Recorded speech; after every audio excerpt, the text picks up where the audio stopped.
ഏവർക്കും നമസ്കാരം. ശുഭകരമാകട്ടെ, ദിനം സന്തോഷകരമാവട്ടെ, സൗഖ്യകരമാകട്ടെ, അനുഭവങ്ങളും അനുഭൂതികളും നമ്മേവരെയും നയിക്കുമാറാകട്ടെ. കഴിഞ്ഞ ദിവസങ്ങളിൽ നമ്മൾ സംസാരിച്ചു വന്ന ശരീരത്തിന്റെ ആരോഗ്യ വ്യവസ്ഥയുടെ ഭാഗമായിരിക്കുന്ന ഉപവ്യവസ്ഥകൾ, പ്രവർത്തന വ്യവസ്ഥകളായിട്ട് അതിലെ ഭൗതിക വ്യവസ്ഥകളാണ് നമ്മൾ സംസാരിച്ചു വന്നത്. അതിൽ ഇന്ന് സംസാരിക്കുന്നത് എൻഡോക്രൈൻ സിസ്റ്റം എന്നുള്ളതാണ്. എൻഡോക്രൈൻ സിസ്റ്റം അഥവാ അന്തഃസ്രാവി വ്യവസ്ഥ എന്നുള്ളത് നമ്മുടെ വികാരങ്ങളും ഒക്കെ ഉണ്ടാകുന്ന സമയത്ത് അവയ്ക്കനുസരിച്ച് പ്രതിനിധി കൊള്ളുന്ന ശാരീരികാവസ്ഥയാണ്, ശാരീരിക പശ്ചാത്തലത്തെയാണ് നമ്മൾ അന്തഃസ്രാവി വ്യവസ്ഥ എന്ന് പറയുന്നത്. ഇതും ആരോഗ്യവും തമ്മിലുള്ള ബന്ധത്തെക്കുറിച്ചാണ് നമുക്ക് ഇന്ന് സംസാരിക്കാനുള്ളത്. അതിനെക്കുറിച്ച് പറയുന്നത് ഇവിടെ ഇങ്ങനെയാണ്: endocrine system balances hormones, emotions, energy and healing. അന്തഃസ്രാവി വ്യവസ്ഥയും ആരോഗ്യവും. അന്തഃസ്രാവി ഗ്രന്ഥി വ്യവസ്ഥ ശരീരത്തിന്റെ ഹോർമോൺ നിയന്ത്രണ സംവിധാനമാണ്. വളർച്ച, ഊർജം, ഉപാപചയം, ഉറക്കം, പ്രത്യുൽപാദനം, സമ്മർദ്ദത്തോടുള്ള പ്രതികരണം, പ്രതിരോധശേഷി, രോഗശാന്തി എന്നിവ നിയന്ത്രിക്കുന്നതിനായി ഇത് ഹോർമോണുകളെ രക്തത്തിലേക്ക് വിടുന്നു. ഇത് സാവധാനത്തിലാണ് പ്രവർത്തിക്കുന്നതെങ്കിലും ആഴത്തിലുള്ളതും ദീർഘകാലം നിലനിൽക്കുന്നതുമായ ഫലങ്ങൾ ഉളവാക്കുന്നു. Pituitary, hypothalamus, pineal, thyroid, parathyroid, adrenal ഗ്രന്ഥികൾ, പാൻക്രിയാസ്, അണ്ഡാശയങ്ങൾ, വൃഷണങ്ങൾ എന്നിവയാണ് പ്രധാന ഗ്രന്ഥികൾ. ഈ വ്യവസ്ഥ നിയന്ത്രണത്തിനായി നാഡീവ്യവസ്ഥയുമായും പോഷകങ്ങളുടെയും രക്തത്തിലെ പഞ്ചസാരയുടെയും സന്തുലിതാവസ്ഥയ്ക്കായി ദഹന വ്യവസ്ഥയുമായും ഹോർമോൺ ഗതാഗതത്തിനായി രക്തചംക്രമണ വ്യവസ്ഥയുമായും പ്രതിരോധ നിയന്ത്രണത്തിനായി രോഗപ്രതിരോധ വ്യവസ്ഥയുമായും ഊർവരതയ്ക്കായി പ്രത്യുൽപാദന വ്യവസ്ഥയുമായും വളർച്ചയ്ക്കും കേടുപാടുകൾ തീർക്കുന്നതിനുമായി പേശി അസ്ഥി വ്യവസ്ഥകളുമായും വൈകാരിക വിനിമയത്തിനായി മനോവ്യവസ്ഥയുമായി നേരിട്ട് ബന്ധപ്പെട്ടിരിക്കുന്നു. സമ്മർദ്ദവും ഭയവും സ്ട്രെസ് ഹോർമോണുകളെ വർദ്ധിപ്പിക്കുന്നു. അതേസമയം ശാന്തത റിപ്പയർ ഹോർമോണുകളെ പിന്തുണയ്ക്കുന്നു. സന്തുലിതമായ ഹോർമോണുകൾ ഊർജം, മാനസികാവസ്ഥ, ഉറക്കം, പ്രതിരോധശേഷി, രോഗശാന്തി എന്നിവയെ പിന്തുണയ്ക്കുന്നു. മോശം ജീവിതശൈലി സന്തുലിതാവസ്ഥയെ തകർക്കുന്നു. അതേസമയം താളം, വിശ്രമം, വൈകാരിക ബുദ്ധി, സ്വാഭാവിക ജീവിതം എന്നിവ അതിനെ പുനഃസ്ഥാപിക്കുന്നു. അപ്പോ ഇതാണ് നമുക്ക് അന്തഃസ്രാവി സംവിധാനത്തെ കുറിച്ച് പറയാനുള്ളത്. ഈ അന്തഃസ്രാവി എന്ന് വെച്ചാൽ അകത്ത് സ്രവിക്കുന്ന ഗ്രന്ഥി വ്യവസ്ഥ എന്നുള്ളതാണ്. ഓരോ ഗ്രന്ഥികളാണ് ശരീരത്തിന് ആവശ്യമായിട്ടുള്ള താൽക്കാലിക രാസികങ്ങളെ ഉരുവാക്കുന്നത്. അത് ആവശ്യമുള്ളപ്പോൾ മാത്രം ഉൽപ്പാദിപ്പിക്കുന്നതാണ്. നിരന്തരമായിട്ട് അത് ശരീരത്തിലൂടെ ഓടിക്കൊണ്ടിരിക്കുന്നത്. ഇപ്പൊ രക്തമൊക്കെ ശരീരത്തിന്റെ എല്ലാ ഭാഗത്തൂടെ നിരന്തരം ഓടിക്കൊണ്ടിരിക്കുന്നുണ്ടെങ്കിൽ ഗ്രന്ഥികൾ പുറപ്പെടുവിക്കുന്ന അന്തഃസ്രാവി അല്ലെങ്കിൽ അന്തഃസ്രവങ്ങൾ എന്ന് പറയുന്നത് ആവശ്യമുള്ളപ്പോൾ മാത്രം ശ്രവിക്കുന്നതാണ്. അത് ഹോർമോണുകളെ ആണ് ഉൽപ്പാദിപ്പിക്കുന്നത്. എന്താണ് ഈ ഹോർമോണുകൾ എന്ന് പറയുന്നത്? ശരീരത്തിന് പ്രത്യേകതരം പ്രവർത്തനങ്ങൾ ചെയ്യുവാൻ ആവശ്യമായ രാസവസ്തുക്കളെയാണ്. ഈ രാസവസ്തുക്കൾ പലപ്പോഴും സൂചകങ്ങളാണ്, രാസവസ്തുക്കളാണ് അല്ലെങ്കിൽ ഉൾപ്രേരകങ്ങളാണ് ഈ ഹോർമോണുകൾ എന്ന് പറയുന്നത്. ചില പ്രത്യേകതരം പ്രവർത്തനങ്ങൾ എന്ന് പറയുമ്പോൾ മനസ്സിലാക്കേണ്ടത് എപ്പോഴും എല്ലായ്പ്പോഴും ചെയ്തുകൊണ്ടിരിക്കുന്ന പ്രവർത്തനങ്ങളല്ല, ഓരോ സാഹചര്യത്തിനനുസരിച്ച് ചെയ്യുന്ന പ്രവർത്തനങ്ങളാണ്.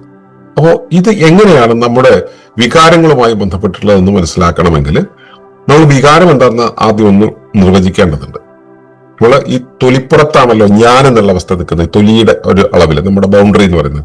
ഈ ബൗണ്ടറിക്ക് അകത്ത് നമുക്കൊരു സ്പേസ് ഉണ്ട്, ഒരു പരിസ്ഥിതി ഉണ്ട്. ഈ തൊലിക്ക് വെളിയിൽ ഒരു പരിസ്ഥിതി ഉണ്ട്. അപ്പോൾ അകത്തോ പുറത്തോ ഉള്ള പരിസ്ഥിതി, ഈ പരിസ്ഥിതിയിൽ നിന്നും നമുക്കുണ്ടാവുന്ന സന്ദേശങ്ങൾ, സൂചനകൾ, അതെന്തോ ആയിക്കോട്ടെ, നമുക്കുണ്ടാവുന്ന അനുഭവങ്ങൾ, ഈ അനുഭവങ്ങൾക്കുള്ള പ്രതി അനുഭവം ആയി ശരീരം കൊള്ളുന്ന നിലയാണ് ഈ വികാരം എന്ന് പറയുന്നത്. ഒരു ഉദാഹരണം പറയുകയാണെങ്കിൽ, നമ്മളൊരു പാമ്പിനെ കാണുന്നു.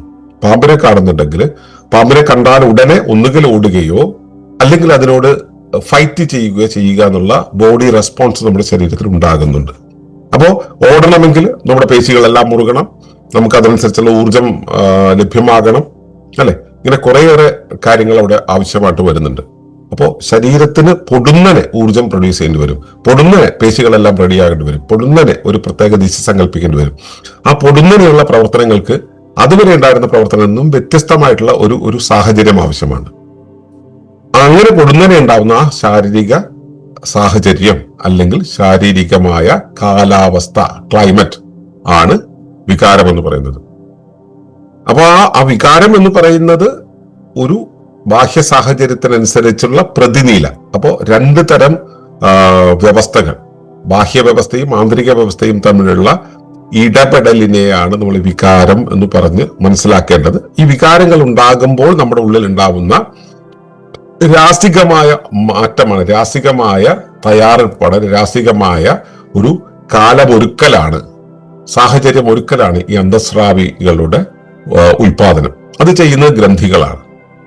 നമ്മുടെ വളർച്ച എന്നുള്ളത്, കാലങ്ങൾക്കനുസരിച്ചുള്ള വളർച്ച എന്നുള്ളത്, നമ്മുടെ ശരീരത്തിന് വേണ്ടപ്പോഴുള്ള ഊർജം വേണ്ടത്, നമ്മുടെ ശരീരത്തിന് എപ്പോഴാണ് ഉപാപചയം വേണ്ടത്, നമുക്ക് ശരീരത്തിന് എപ്പോഴാണ് ഉറക്കം വേണ്ടത്, പ്രത്യുൽപാദനം വേണ്ടത് എപ്പോഴാണ്, സമ്മർദ്ദത്തോടെ എങ്ങനെയാണ് പ്രതികരിക്കേണ്ടത്, പ്രതിരോധ ശേഷി എന്നുള്ളത്, നമുക്ക് ഒരു പ്രത്യേക അവസ്ഥ വരുമ്പോൾ നമ്മൾ എങ്ങനെയാണ് അതിനോട് പ്രതിരോധിക്കേണ്ടത്, അതുപോലെ തന്നെ രോഗമുണ്ടാകേണ്ടത്, ശാന്തി ഉണ്ടാകേണ്ടത് എന്നിവ നിയന്ത്രിക്കുന്നതിനായി ആയിട്ടാണ് ഹോർമോണുകൾ ഉണ്ടാവുന്നത്. അത് ഹോർമോണുകൾ ഓരോ ഗ്രന്ഥികളും ഓരോ ഭാഗത്തിരുന്നിട്ടാണ് പ്രവർത്തിക്കുന്നത്. അതെല്ലാം തന്നെ രക്തത്തിലേക്കാണ് കലർത്തി വിടുന്നത്.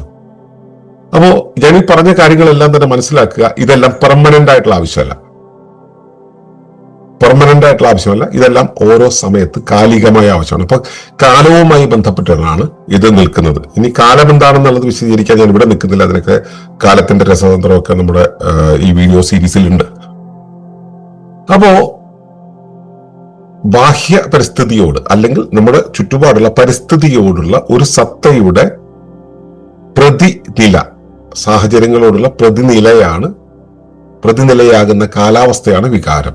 ഈ വികാരങ്ങൾ ഉണ്ടാകുമ്പോൾ ശരീരം ഉണ്ടാക്കുന്ന സജ്ജീകരണമാണ് ഈ അന്തസ്രാവി വ്യവസ്ഥ കൈകാര്യം ചെയ്യുന്നത്. അത് രാസരൂപത്തിലാണ് ഉണ്ടാകുന്നത്. പിന്നീട് അത് പ്രവർത്തന രൂപത്തിൽ, ഇപ്പൊ നമുക്ക് ഓടാൻ തോന്നിയാൽ ഓടുന്നത് ഒരു പ്രവർത്തന രൂപമാണ്. അപ്പൊ ഓട്ടത്തിനു വേണ്ടി നമ്മുടെ ശരീരത്തിൽ ഊർജ്ജോത്പാദനം നടക്കുക, പേശികളെല്ലാം റിലീസ് ചെയ്ത് ഒരു പുതിയ രീതിയിൽ സജ്ജീകരിക്കുക തുടങ്ങിയ കാര്യങ്ങളെല്ലാമാണ് ഈ ഹോർമോണുകൾ ചെയ്യുന്നത്.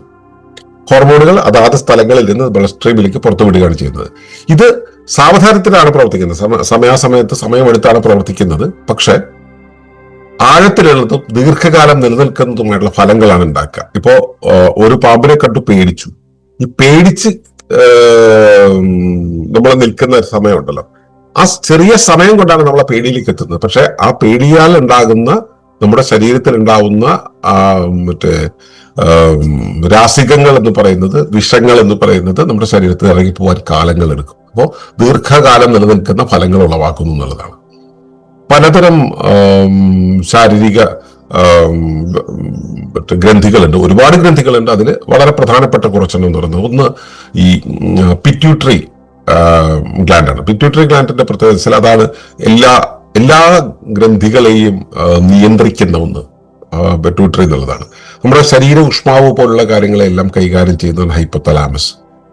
നമ്മുടെ ശരീരവും നമ്മുടെ പരിസരവും തമ്മിലുള്ള ആ ജൈവപരമായ ബന്ധം, ജൈവ ഘടികാരം, അതുപോലെ നമ്മുടെ ശരീരത്തിന്റെ ഉറക്കം, വിശ്രമം തുടങ്ങിയ കാര്യങ്ങൾ എല്ലാം തീരുമാനിക്കുന്നത്, നമ്മുടെ ഇൻറ്റ്യൂഷൻസ് ഉണ്ടാക്കുന്നത്, നമുക്ക് തിരിച്ചറിവുകൾ ഉണ്ടാക്കുന്നതെല്ലാം ഇതിന്റെ പൈനിയൽ ഗ്ലാൻഡ് ആണ്. അതുപോലെ ഊർജ്ജോത്പാദനവുമായിട്ട് ബന്ധപ്പെട്ട് നമ്മുടെ ചയാപചയ പ്രക്രിയയെ മൊത്തം കൈകാര്യം ചെയ്യുന്നതാണ് തൈറോയിഡ് എന്ന് പറയുന്നത്.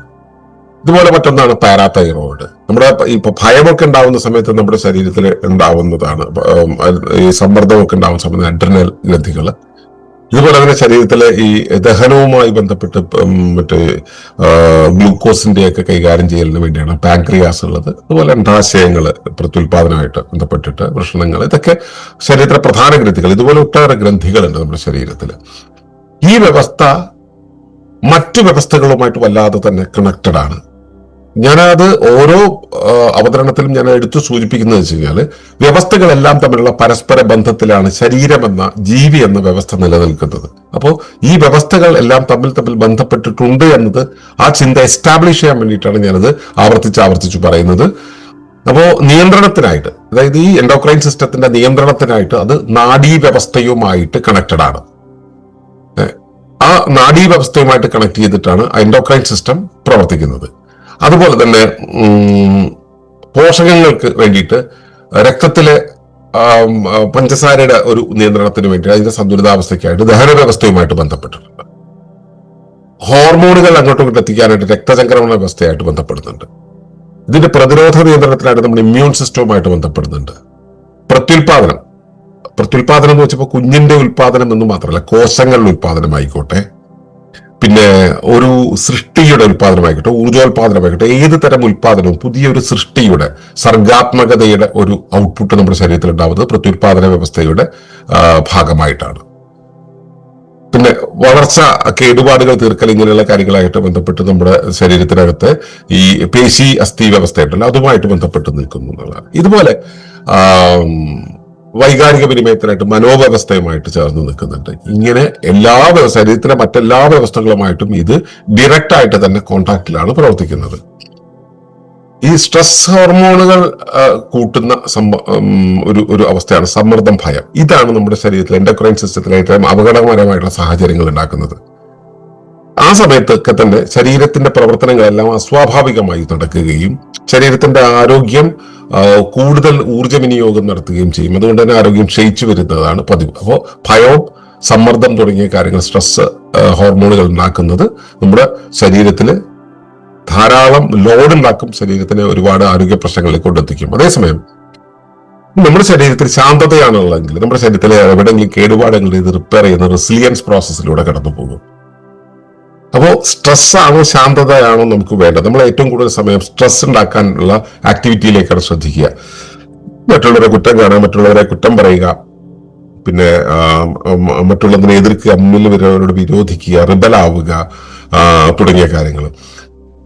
തനിക്കുള്ള കിട്ടിയ കാര്യങ്ങളെല്ലാം തന്നെ ബുദ്ധിമുട്ടിലാണെന്ന് കരുതുക, അതിനെക്കുറിച്ച് നമ്മൾ വ്യാകുലപ്പെടുക, അതിന്റെ പേരിൽ സമ്മർദ്ദം അനുഭവിക്കുക. ഈ വക കാര്യങ്ങളെല്ലാം തന്നെ നമ്മൾ സ്ഥിരമായിട്ട് അനുഭവിച്ചു കൊണ്ടിരിക്കുന്ന കാര്യങ്ങളാണ്. ഇങ്ങനെ ആയിരിക്കുന്ന സമയത്ത് തന്നെ നമ്മുടെ എൻഡോക്രൈൻ സിസ്റ്റം എപ്പോഴും താറുമാറായിരിക്കും. അവ എല്ലാം തന്നെ സ്വാഭാവികമായിട്ടുള്ള സ്രവങ്ങളെ ഉൽപ്പാദിപ്പിക്കും. അവയെല്ലാം തന്നെ ശരീരത്തിന്റെ വിവിധ ഭാഗങ്ങളെ കേടുവരുത്തും. നേരത്തെ പറഞ്ഞു, ഈ ഒരു നിമിഷം കൊണ്ട് ഉൽപ്പാദിപ്പിക്കുന്നത് ഇറങ്ങിപ്പോകണമെങ്കിൽ വർഷങ്ങൾ ചിലപ്പോൾ വേണ്ടി വരുമെന്നുള്ളത്. അപ്പോ പലപ്പോഴും ഈ സമ്മർദ്ദം, ഭയം തുടങ്ങിയ കാര്യങ്ങൾ ഉളവാക്കുന്ന സ്ട്രെസ് ഹോർമോണുകളെല്ലാം തന്നെ ഉണ്ടാകാൻ എളുപ്പവും ഇറങ്ങിപ്പോകാൻ ബുദ്ധിമുട്ടുമാണ്. അതുകൊണ്ട് തന്നെ അത് ആരോഗ്യത്തെ നല്ല രീതിയിൽ ബാധിക്കും. ഇനി ഇതിനെ റെഗുലേറ്റ് ചെയ്യാനുള്ള ആകെയുള്ള മാർഗം എന്ന് പറയുന്നത് നമ്മൾ ശാന്തിയിലേക്ക് പോവുക എന്നത് മാത്രമാണ്.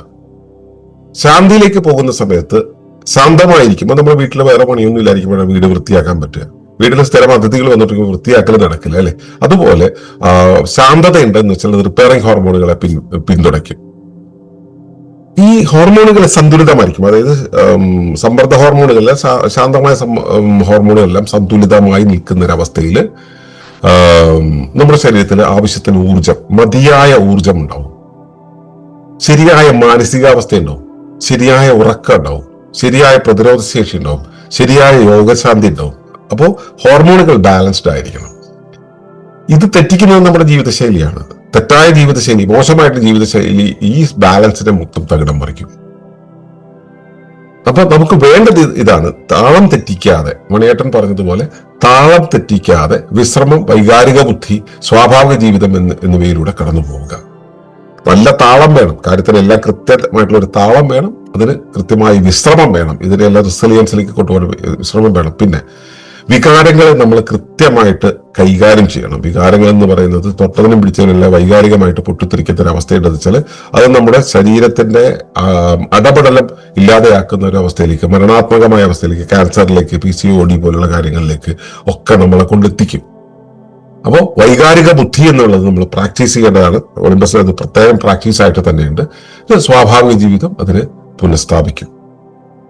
അപ്പോ മനസ്സിലാക്കുക, എൻഡോക്രൈൻ സിസ്റ്റം അഥവാ അന്തഃസ്രാവി വ്യവസ്ഥ എന്ന് പറയുന്നത് നമ്മുടെ ശരീരത്തിന്റെ കാലാവസ്ഥയെ നിർണയിക്കുന്ന കാര്യമാണ്. അത് എന്തെങ്കിലും ഒരു പ്രത്യേക സന്ദർഭമോ സാഹചര്യമോ വരുന്ന സമയത്ത് അതിനനുസരിച്ച് പ്രതികരിക്കാനുള്ള ശരീരത്തിന്റെ ഒരവസ്ഥയാണ് ഈ അന്തഃസ്രാവി വ്യവസ്ഥ എന്ന് പറയുന്നത്. ആ പ്രതികരണത്തിന് വരുന്ന ഭൗതികമായ, രാശികമായ ഉൾപ്രേരകങ്ങളെ രൂപീകരിക്കുക എന്നുള്ളതാണ് അന്തഃസ്രാവി ഗ്രന്ഥികൾ ചെയ്യുന്നത്. ഈ ഗ്രന്ഥികൾ ഇത് ബ്ലഡ് സ്ട്രീമിലേക്ക് കടത്തിവിടും. ബ്ലഡ് സ്ട്രീമിലേക്ക് കടത്തിവിട്ട് കഴിഞ്ഞാൽ അത് ശരീരത്തിന്റെ വിവിധ ഭാഗങ്ങളിലൂടെ ചെന്നിട്ട് അത് ഓരോ ഏരിയയിലും വ്യത്യസ്ത പ്രവർത്തനങ്ങൾ കാഴ്ചവെക്കും. ദഹനത്തെ പ്രൊമോട്ട് ചെയ്യുക, ദഹനത്തെ തടഞ്ഞു വെക്കുക, അതല്ലെങ്കിൽ മസിലുകൾക്ക് ഊർജം കൂടുതൽ നൽകുക, അല്ലെങ്കിൽ ഊർജം കുറച്ചു നൽകുക എന്ന രീതിയിലുള്ള നിയന്ത്രണപരമായ കാര്യങ്ങൾ ഇത് തീരുമാനിക്കും, നിർണയപരമായ കാര്യങ്ങൾ നിർണ്ണയിക്കും. അപ്പൊ ഇത് എപ്പോഴും ശാന്തമായിട്ടുള്ള ഹോർമോണുകളാണ് ശരീരത്തിന് ശുഭകരം. സ്ട്രെസ് ഹോർമോണുകൾ ശരീരത്തിന് അപകടമുണ്ടാക്കും. അപ്പോൾ താളാത്മകമായ ജീവിതത്തിലൂടെ ശാന്തിയിലൂടെ കടന്നു പോകുമ്പോഴാണ് ഹോർമോൺ ബാലൻസ് ഉണ്ടാവുക. ആ സമയത്ത് ശരീരം നല്ല രീതിയിൽ പ്രവർത്തിച്ചു പോകും എന്നുള്ളതാണ്. ഇതിനെക്കുറിച്ച് പറയാനാണെങ്കിൽ ഒരുപാട് പറയാനുണ്ട്. നമ്മൾ ഈ ദഹനത്തിന്റെ കാര്യത്തെ പറഞ്ഞ് വിപുലപ്പെട്ടു പോയതുപോലെ ഒരു അബദ്ധം പറ്റാതിരിക്കാൻ വേണ്ടി ഇതെല്ലാം ഓരോ വ്യവസ്ഥയും ഓരോ ദിവസം പറഞ്ഞു പോകുന്നു എന്ന് മാത്രം. അപ്പോൾ മനസ്സിലാക്കുക, അന്തഃസ്രാവി വ്യവസ്ഥ എന്ന് പറയുന്നത് ഇത്രയും ഒരു ഫ്രെയിമിൽ നിന്നുകൊണ്ട് നമുക്ക് മനസ്സിലാക്കാം. അതിന് വിപുലപ്പെട്ട അവസ്ഥകൾ അവിടെ ഉണ്ടെങ്കിൽ ഈ ഫ്രെയിമിലുണ്ട് മനസ്സിലാക്കുക. നിങ്ങളുടെ ശരീരത്തിനകത്തെ അന്തഃസ്രാവി ഗ്രന്ഥങ്ങൾ എങ്ങനെയായിരിക്കും പ്രവർത്തിക്കുക എന്നുള്ളതൊന്ന് നിരൂപിക്കുക. പുതിയൊരു വിഷയമായിട്ട് നാളെ വീണ്ടും കാണാം. നന്ദി, നമസ്കാരം. തുടർന്ന് കാണുന്നതിന് മുമ്പായി ഈ വിഷയം ഇഷ്ടമായെങ്കിൽ ഒന്ന് ലൈക്ക് ചെയ്യുക, കമന്റ് ചെയ്യുക, ഷെയർ ചെയ്യുക. നിങ്ങൾ പ്രകൃതിയെ ഇഷ്ടപ്പെടുന്നുവെങ്കിൽ ഈ ചാനൽ ഒന്ന് സബ്സ്ക്രൈബ് ചെയ്യുക.